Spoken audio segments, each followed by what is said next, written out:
अहिल्यानगरमध्ये एका रात्रीत साखरेचा भाव कोसळला. नेमकं घडलं तरी काय?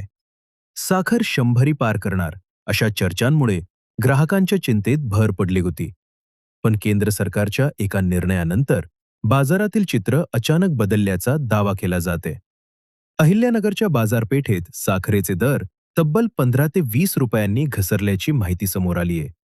काही दिवसांपूर्वी 80 रुपयांच्या आसपास असलेली साखर आता 58 ते 60 रुपये किलोपर्यंत आल्याचे सांगितले जाते. दरवाढीला आळा घालण्यासाठी केंद्र सरकारने 10 लाख टन कच्ची साखर आयात करण्याचा निर्णय घेतला.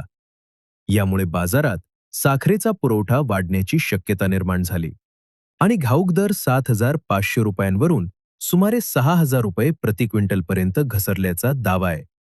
मात्र किरकोळ बाजारातील दर सर्वत्र आणि तात्काळ याच पातळीवर आलेत का, हे स्थानिक बाजारानुसार तपासणं महत्वाचे. सणासुदीच्या काळात ग्राहकांना या घसरणीचा खरोखर फायदा मिळतोय का,